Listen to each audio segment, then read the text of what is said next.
এই সিরিজের আগে রোহিত শর্মা বিরাট কোহলিকে রিটায়ারমেন্ট নেওয়ার দরকার ছিল। এটা মন্তব্য অনেক ক্রিকেট ফ্যান্স মনে করছিল এই সিরিজের আগে। সাউথ আফ্রিকার ম্যাচের আগে কিন্তু অনেক ক্রিকেট ফ্যান্স মনে করছিল বিরাট কোহলি রোহিত শর্মাকে রিটায়ারমেন্ট নেওয়া দরকার।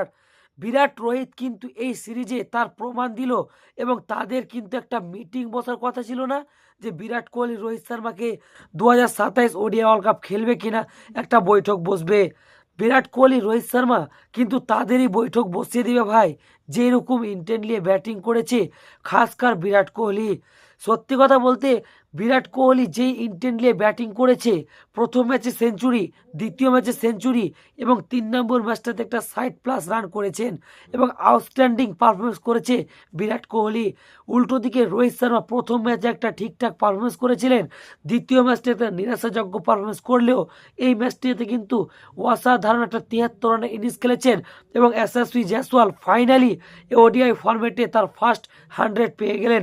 এসএসভি জয়সওয়াল একটি স্ট্রাগল করছিলেন, যেহেতু টেস্ট ফরম্যাট থেকেই সাউথ আফ্রিকার বিরুদ্ধে স্ট্রাগল করছিলেন, কিন্তু ওডিআই ম্যাচে প্রথম 2 ম্যাচে ফ্লপ ছিলেন এসএসভি জয়সওয়াল এবং 3 নম্বর ম্যাচটিতে এসে সেঞ্চুরি করলেন জয়সওয়াল দা কি আউটস্ট্যান্ডিং পারফরমেন্স করলেন রে ভাই, আউটস্ট্যান্ডিং। সত্যি কথা, প্রেসারের ম্যাচ ছিলেন জয়সওয়ালের জন্য কেন প্রেসারের ম্যাচ ছিলেন তার কারণটা হচ্ছে টেস্ট ফরম্যাটে খুব একটা ভালো পারফরমেন্স করতে পারেননি, ঠিক তা উল্টো দিকে প্রথম ওডিআই এবং সেকেন্ড ওডিআই নিরাশাযোগ্য পারফরমেন্স দিয়েছেন জয়সওয়াল।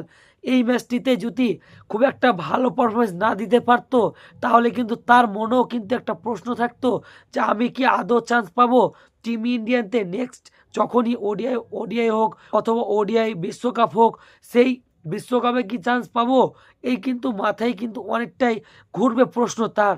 তো সেটাই মাথায় রেখে কিন্তু কতটা সোলো পারি খেলেছেন এবং পারি তো মারাত্মক লেভেলে খেলেছেন। একটা 100 রানের পারি ভাবা যায়, যেই জায়গাতে তিনোটাই ফরম্যাটে 100। শুভমান গিল, কেএল রাহুল, রোহিত শর্মা, বিরাট কোহলির মতোই কিন্তু সামিল হয়ে গেল এসএসভি জয়সওয়াল। ভারতকে কিন্তু সাউথ আফ্রিকা 271 রানের তাড়া করতে দিয়েছিলেন এবং ভারত 271 রান তাড়া করতে নেবে মাত্র 39 ওভারে কিন্তু এই রানটি চেস করে ফেলেছেন। বিরাট কোহলি মারাত্মক লেভেলে ব্যাটিং করেছে, কি বলবো গাইস। বিরাট কোহলি শেষের দিকে এসে 65 রান করেছে, মেরে বলারদের কিন্তু ধোঁয়া ছুটিয়ে দিয়েছে ভাই।